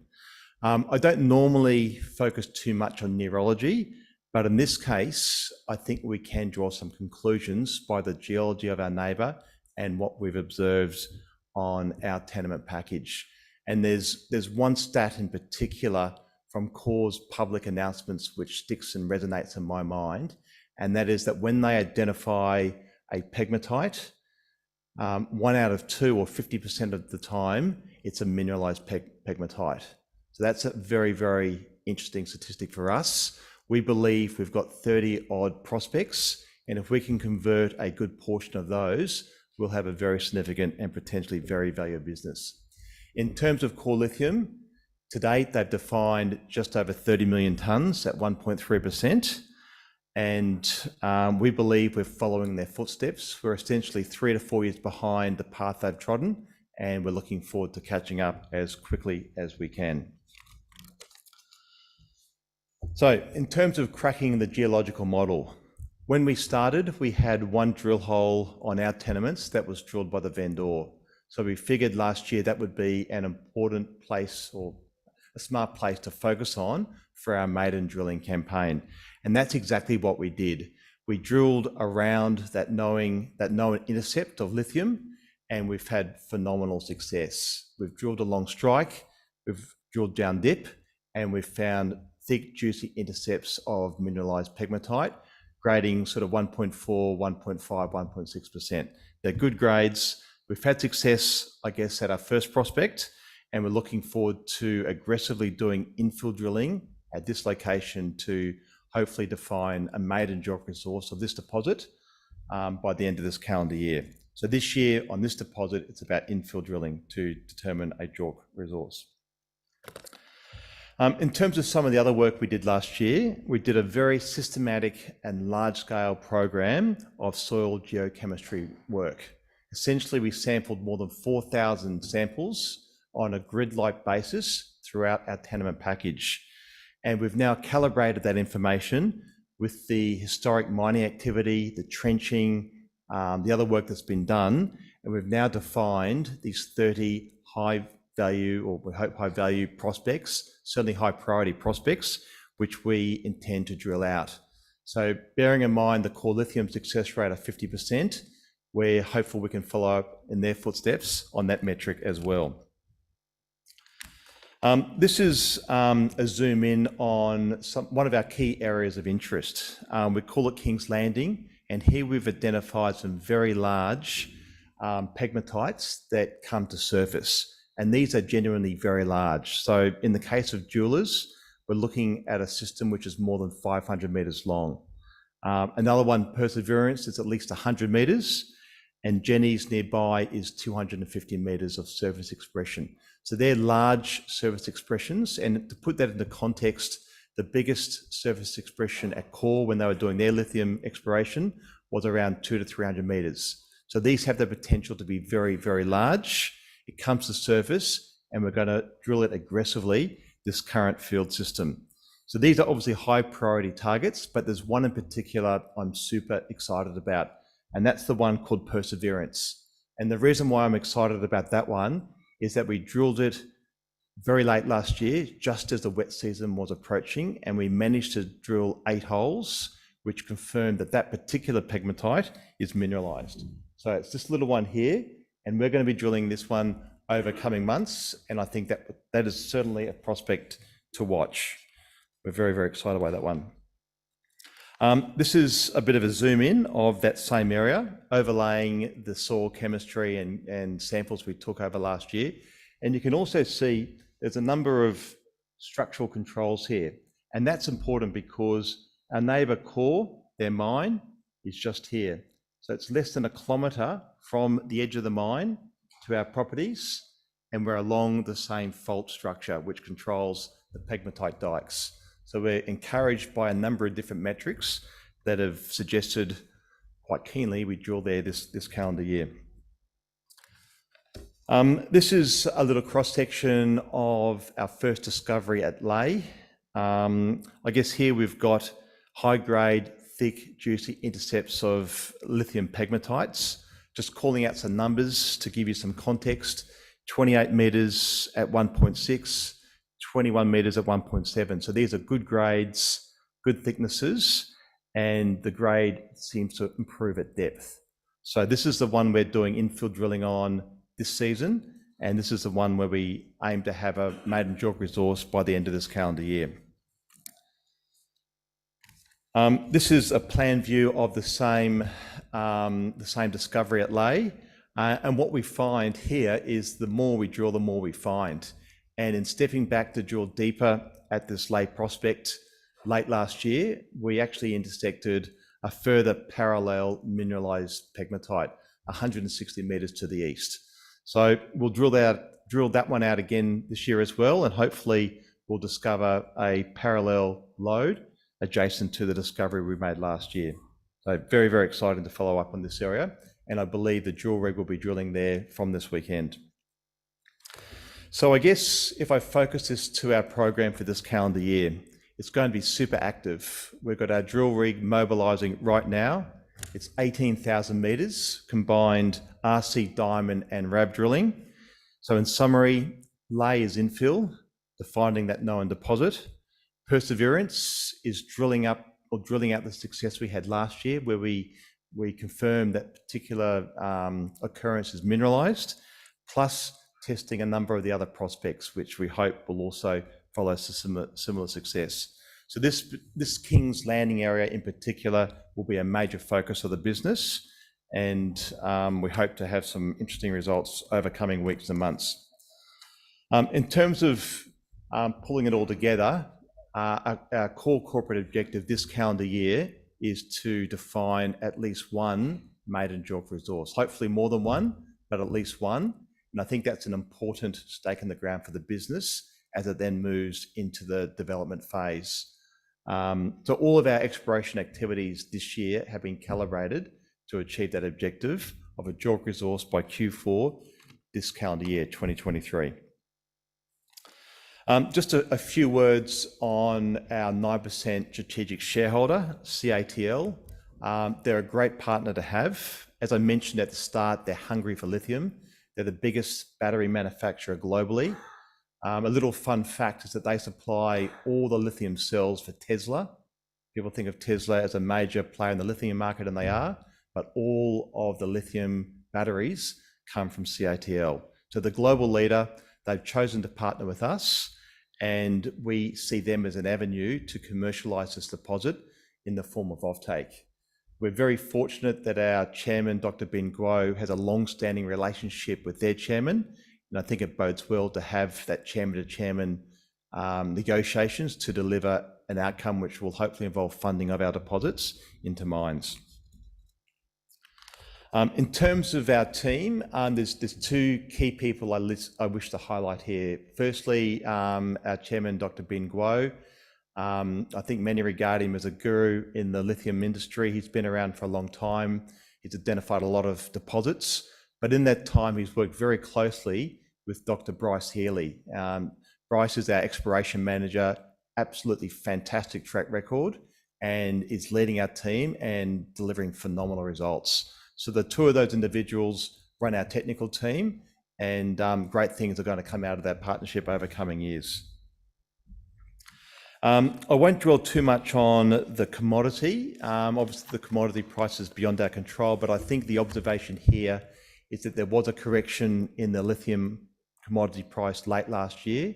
The indications we're seeing in recent weeks is that the price is stabilising. A number of brokers are now calling that, and I'm tending to believe that, and the feedback we're having from our partner up in China is that that's what they're observing on the ground as well. So if that is true, and time will tell, now's obviously a great time to increase exposure to anyone exploring in the lithium space. So I guess key highlights, there's really only 5 things you need to know or remember about Lithium Plus. Firstly, location is key. We're 45 kilometres from the Port of Darwin. We've got phenomenal infrastructure, and that leads to low-cost mining. We've got phenomenal geological prospectivity right next to the newest lithium mine in the country, and the company core is drilling right up to our boundary. We're going to have an aggressive drilling campaign, which means lots of news flow all year. We've got a phenomenal relationship with the biggest battery manufacturer in the world, and I like to think that the board and management team have got a track record of delivering for shareholders. So thank you very much. Thank you. He looks energised, doesn't he, by this new role? Yeah, it suits you. Well done. Let's hope it suits our investment portfolio. That would be very handy. We have one more investment opportunity for you to listen to. Steve Norgard is going to come up and join us on stage to talk about Widgie nickel. While he's doing that, just you will notice if you look towards the back of the room that we have put I probably can't because you're seated, but there's a strategically placed bollard. So we see the little green man escaping from the room. To the left of that, there's actually a bollard. It would be to your best advantage and our advantage to actually enjoy drinks, to actually leave through the 3 doors on the right-hand side. And if you do that, you won't destroy the bar that's been set up outside by ABC Refinery. So please leave through the 3 doors on the right-hand side. If not, I will have you up here on stage with me tomorrow and you can explain to everyone why you didn't follow instructions today. Is that fair? I'm mean, aren't I, in the last part? Right, Steve Norgard, how are you going, sir? Good. You're a lot taller than I remember you from last time. Oh, I've grown. There you go. It's actually a true thing. All right, so you're very focused on creating value from your Mount Edwards project. Would you like me to sit down? You can take your whole 15 minutes. There you go. Excellent. Oh, okay, you would. All right, wait. Nickel endowment. You do have an additional avenue for value creation because you've got that little lithium has come into the back pocket there. Correct. So tell us about it, convince us to get on board. Would you please make him very welcome, everyone? Thank you very much, ladies and gentlemen. Hopefully I won't bore you too long. Widgie Nickel's been a recent aspirant in joining the ASX only 18 months ago. We raised $24 million when we listed. We were spun out of Neo Metals. A significant portion of that money's been now spent in drilling on our project area, the Mount Edwards Nickel project, which I'll tell you a little bit about, the usual disclaimer. That money's been well invested. We've achieved a lot with it over the course of the last 18 months. One of our stated goals when we listed was to be production ready by the end of 2023, and our Armstrong project, we've advanced that through a process of feasibility which is nearing the end point now, and it is conceivable that we'll be mining at Armstrong before the end of the year. The Mount Edwards project does have a significant production history associated with it, so it bodes well for the future. The Armstrong project's only a 12,000 nickel tonne resource, so it's relatively modest. However, further investment over the course of the last 18 months has seen our Widgie South area now rapidly advancing in terms of our level of geological confidence, which has now got us to the point where we can subject that project area to a scoping study, which we're hopeful we'll see happen in the not too far distant future.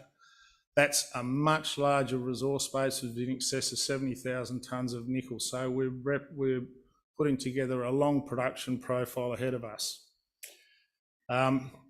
It's not all been just about infill drilling and increasing levels of geological confidence. We've had great exploration success, and I'll tell you a little bit more about that.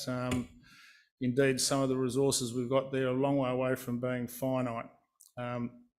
One of the significant things with our project area is our resource base. Whilst it's primarily focused on nickel, the byproduct endowment isn't really known about because in our geological data set, it's dominated by many assays which are limited to just nickel. So through this massive investment in exploration drilling, we're populating that data set, and now we can really ascribe some value to that.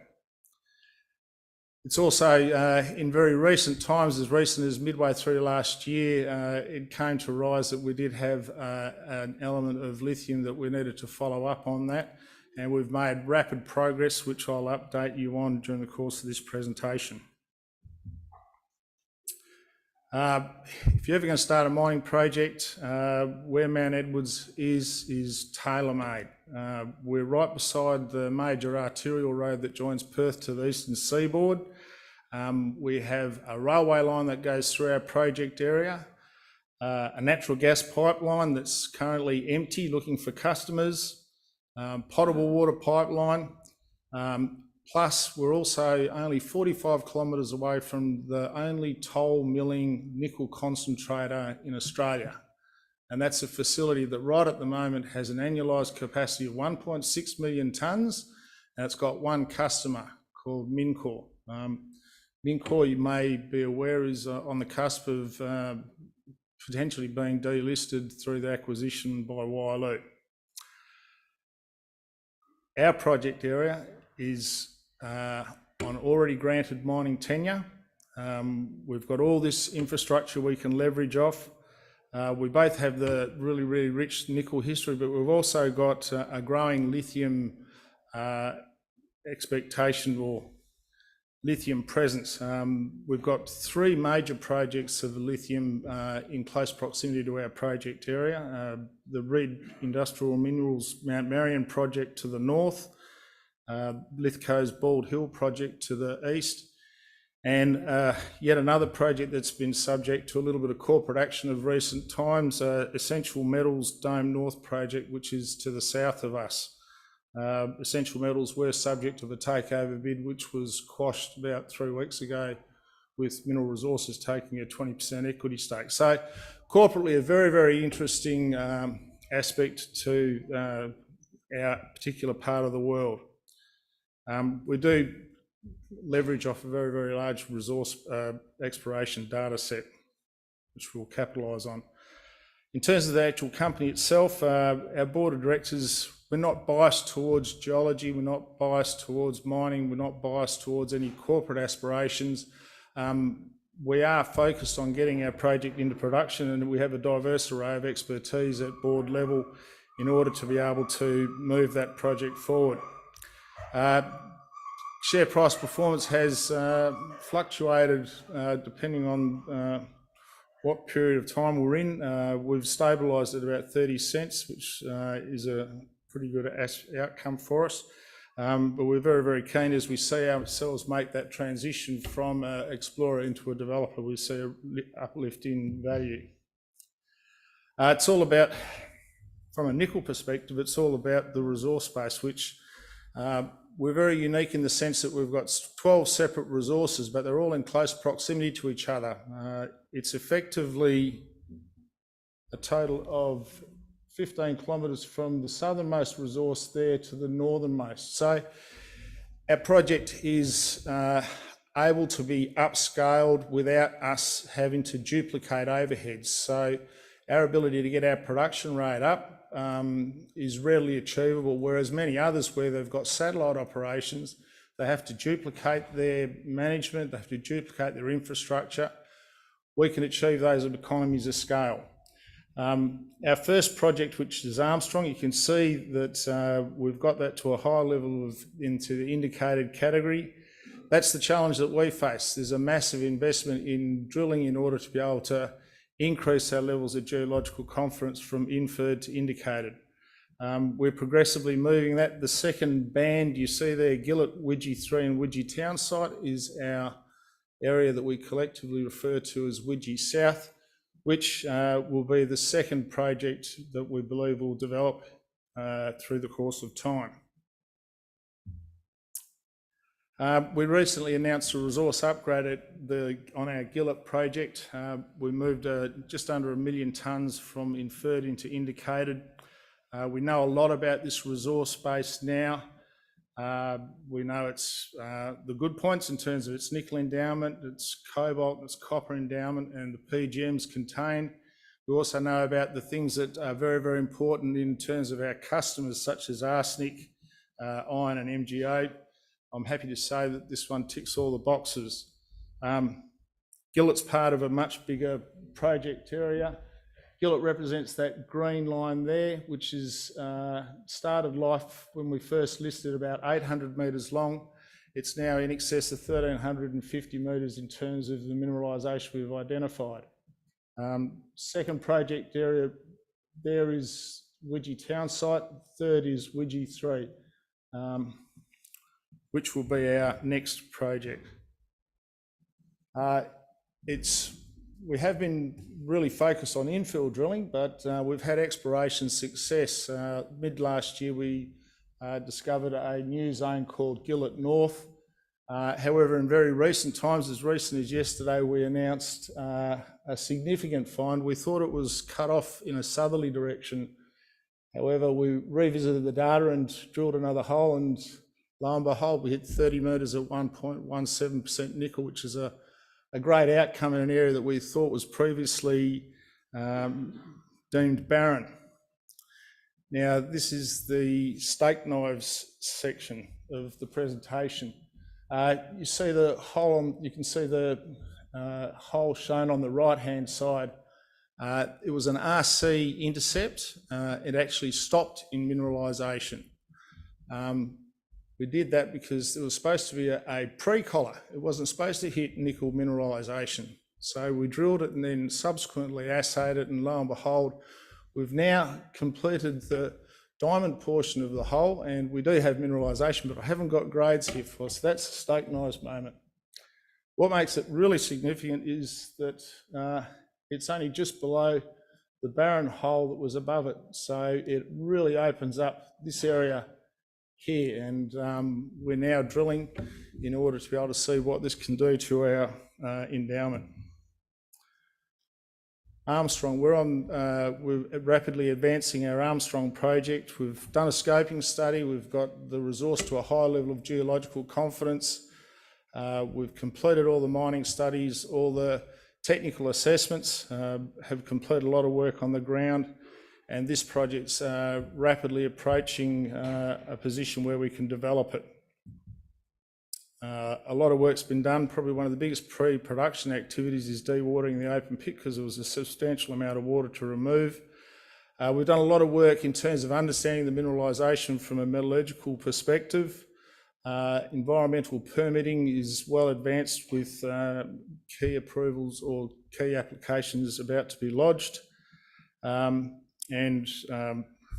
All the aspects. The one bit that's missing in the jigsaw puzzle is securing an offtake agreement with BHP Billiton, which remains work in progress. Now, a little bit about the lithium.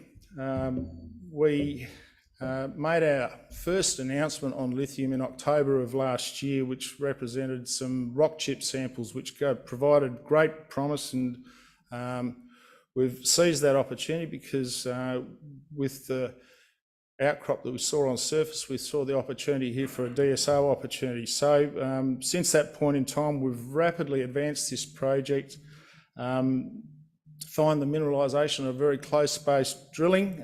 Fortunately, the geometry is very, very favourable to cheap mining, dipping very, very shallowly to the west. Nice substantial 10 to 15 metre wide pegmatite unit with consistent grades. We've advanced the project significantly since this initial reconnaissance drilling. We've announced a maiden resource, which was done just over 2 months ago. We've now wrapped a mining shape around this, and as recent as Friday, we lodged a mining proposal with the regulatory body in Western Australia, which I'm confident will see us be able to start mining early next financial year. That's only 2 months away. Albeit the grade of the overall resource is relatively low in comparison to many of our peers, there's many other positive attributes to this project. Very, very favourable metallurgy, and that's probably been confirmed to us by the fact that we've got a competitive process going on with off-takers, which is rapidly gaining momentum. So I feel very, very confident that Faraday will figure prominently moving forward. Faraday is not finite. It's not just confined to this initial small resource. We've done step-out drilling now, some 400 metres to the north, and drilling down dip. All of these holes have pegmatite in them, but we're awaiting assays. So indeed, we've looked at Faraday from a very much a short-term enabling step, but there is a bigger story at play. The company's very much singularly focused. It was nickel to start off with, now it's nickel lithium. We will, through the course of 2023, definitely have a new underground mine mining nickel ready to go.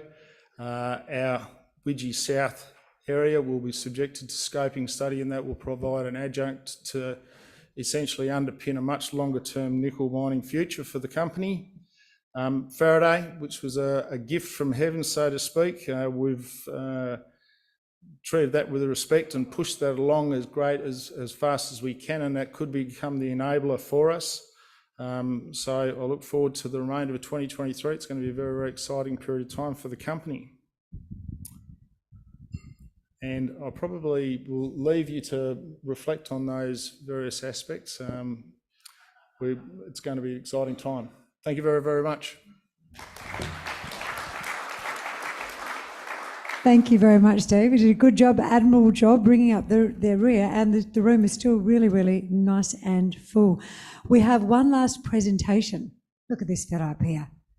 Up he comes. I asked AI last night. We were having a bit of fun as we sat around the dinner table, and most of you know that I like to cyberstalk the people that come up onto stage and learn a little bit more about them, rather than just the fact of where they went to school, uni, and the projects that they've been involved in, because I want you to have some sort of a buy-in with them and some sort of, because as we said, that's the real benefit of this conference, is that you get to go out and you get to make those connections, investors to explorers.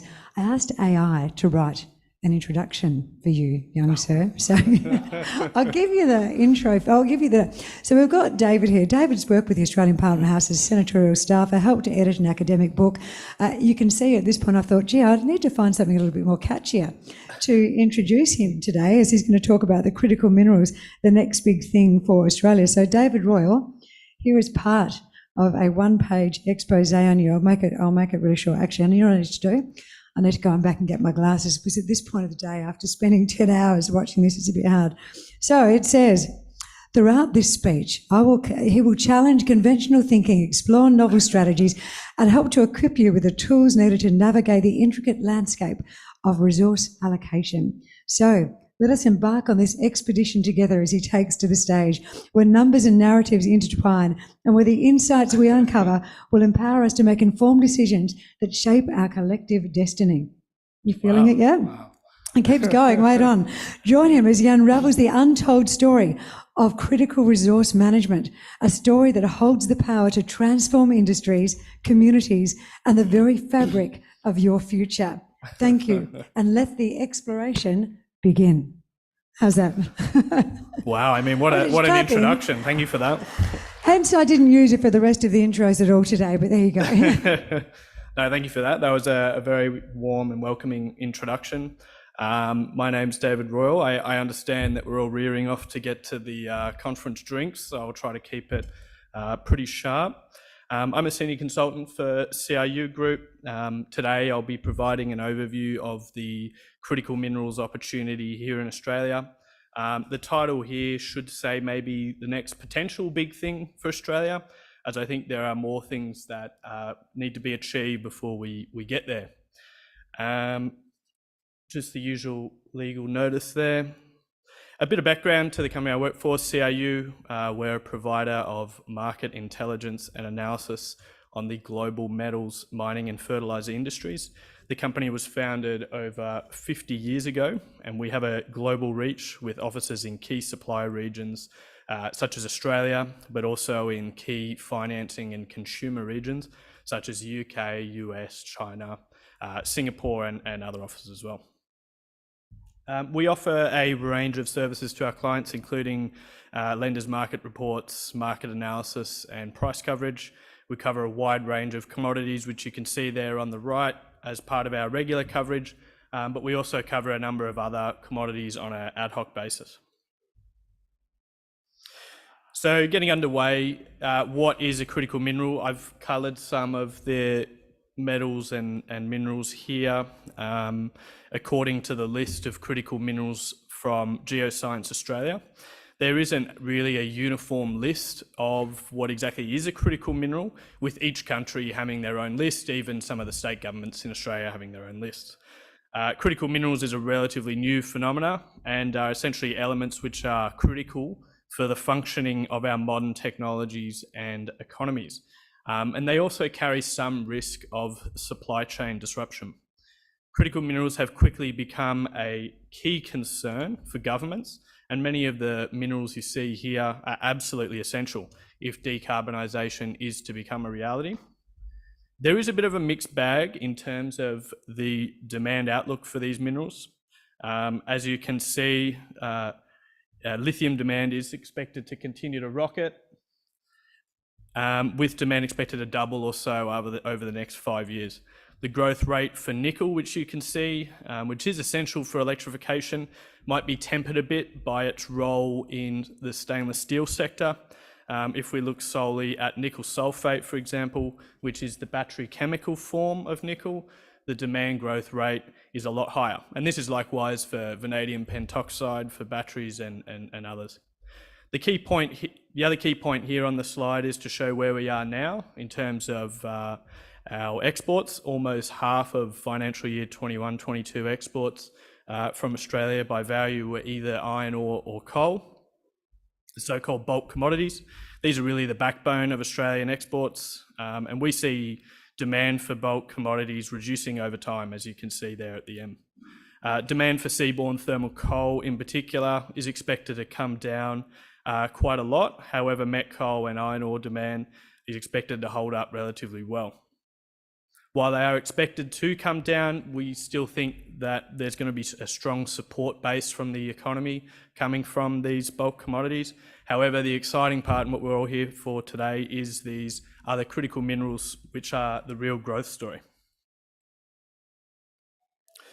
So why has demand taken off in recent times? Well, in short, it's decarbonisation and geopolitics. This is a map of countries that have implemented emissions trading schemes or carbon tax regimes. If you looked at this only a couple of years ago, the map would not be anywhere near as coloured in as it is now. Australia has recently legislated a 43% emissions reduction target to be achieved by 2030, which will be enforced by the recent safeguard mechanism. And this is clearly going to require a whole lot more green metals in order to become a reality, which is what we're all interested in. So how are governments proposing to achieve this? Well, there is the large geopolitical incentive, as I've mentioned. Geopolitics has become inextricably linked to the critical minerals sector, driven by tensions between the West and with China or with Russia. The war in Ukraine has exposed the vulnerability of supply chains, and governments have become a bit more protectionist in order to try to boost domestic energy security. China is clearly the key midstream processor of metals and minerals. A disruption in trade with China would be catastrophic to Australia's decarbonisation goals and the overall economy. And there is also some legislation that has been passed to try to boost downstream domestic production of critical minerals. So, for example, in the US, everyone knows the Inflation Reduction Act. It doesn't do too much for inflation, but it does create tax incentives for OEMs to build up battery manufacturing and incentivise upstream mine development in places like Australia. Procurement of critical minerals from China or Russia is explicitly excluded, as they are countries of concern, so-called, and this shows that the geopolitics angle is a clear driver of this strategy. The Australian government too has made some good efforts on both the federal and state level. Mining and metals and minerals rather is generally governed by state level governments, but the federal government has outlined a critical minerals strategy. The New South Wales state government as well has outlined a similar strategy, as do most of the other state and territory governments. Overall, there are strong incentives to invest in the critical minerals sector from a demand point of view.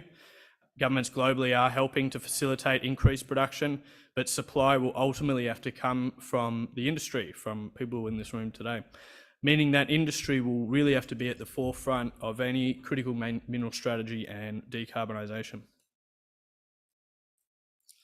Just talking briefly now about the outlook for batteries. EVs are a key part of the story for battery demand, but there are other sectors like the battery storage sector, which are also set to take off. We expect EVs to account for around 66% of light vehicle sales by 2040.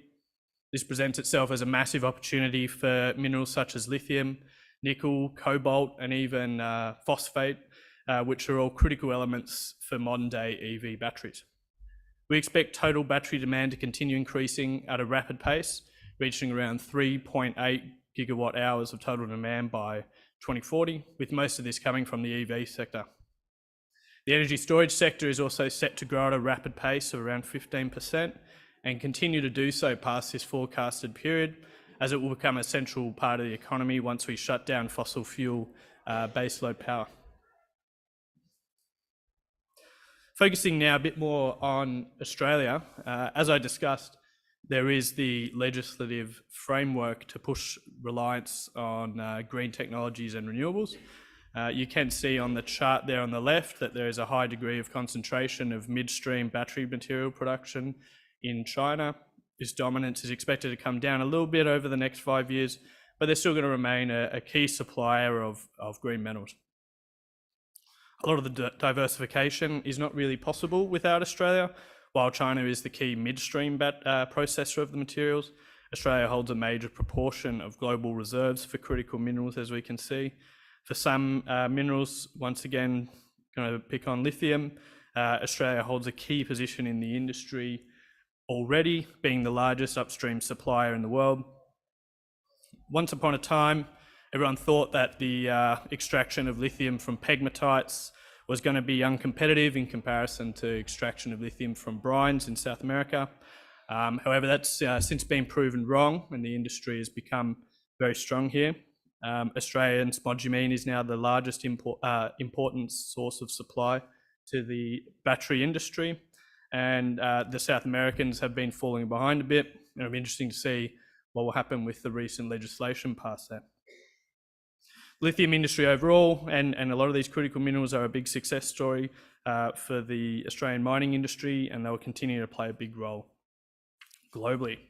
I'm not going to go into each of these minerals individually, but they all have their own stories and role to play moving forward, which we've all heard about today, and I'm sure you all know very well. So why would anyone want to invest in Australia? Well, according to the Fraser Institute, Australia, and Western Australia in particular, are the most attractive mining jurisdictions in the world. While WA is a real leader, both in Australia and globally, the other states aren't too far behind and have been making a good push to support the industry. Other global competitors with Australia, such as Indonesia, South Africa, China, etc., are less attractive from an investment perspective. Nationalisation of industries, strict regulation all carry some sovereign risk, despite these countries often being very attractive from a cost or a resource perspective. The chart on the bottom there is from the WA government. So they define critical minerals here as lithium, nickel, cobalt, manganese, copper, and rare earths. This is only for WA, and you can see the growth there in 2022. Total sales reached just over 25 billion Australian dollars, just a massive growth rate you can see there in the industry. Putting the sales into perspective, you can still see that sales are a bit lower than iron ore, but this year was pretty good for iron ore. High prices and production was pretty good. But we think iron ore is going to continue again to play a very important role in the economy moving forward. But the hope is to really grow that column there on the left to be even bigger, providing jobs and economic growth to the country. So just a final slide here for me. I think key to achieving that growth in the critical minerals sector is moving downstream. Higher levels of value add can be achieved through developing downstream capabilities. Australia is typically focused on the dig it and ship it side of the industry, and Australian manufacturing has been offshore due to high energy costs and competition from overseas, and those energy costs in particular will be a problem moving forward that need to be solved. On the capex side, it's still a bit expensive, but what we are seeing from our perspective from these new lithium hydroxide refineries popping up in WA is that they can be competitive on an OPEX basis globally. Given the natural resources located in Australia, we could account for an even larger portion of that cost curve there. Not only lithium, but I think Australia has all the composite materials to get to PCAM or CAM. There are guys in Australia trying to achieve this, but I think at this stage, maybe targeting gigafactories might be a bit ambitious. But I think I can't see any reason why battery chemicals, PCAM, CAM can't be competitive in Australia. So overall, I think Australia should focus its efforts on where the highest returns will be, and seek out the most prospective opportunities, because there is a lot of value add to be gained. And overall, critical minerals could be a game changer in Australia, but it could pass us by if we don't seize it. Just going to leave it there. Thank you everyone for listening. I'll be around in the conference room if anyone would like a bit of a chat. Dave, thank you so much. Excuse me for ringing the bell on you just then. I really appreciate it. Appreciate your patience as well. Put your hands together again for one more time, please, everyone. Did a great job. As you move your way out through the right three doors, and I know I've lost you, go and enjoy yourself, enjoy the company. We start tomorrow at 8:30. It is a slightly longer day by 10 minutes. We finish at 5:30. Today is drinks. Tomorrow night is cocktail party. So if one has a frock, one should bring it and get changed. Enjoy the evening, and you've got lots to talk about. Thank you, everyone.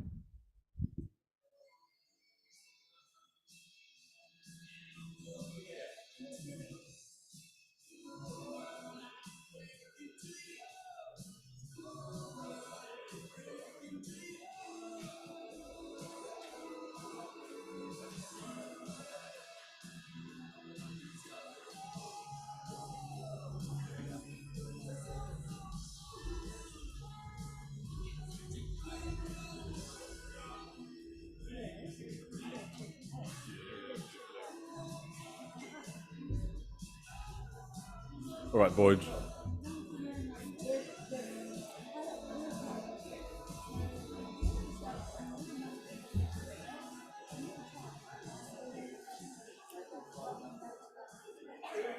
So,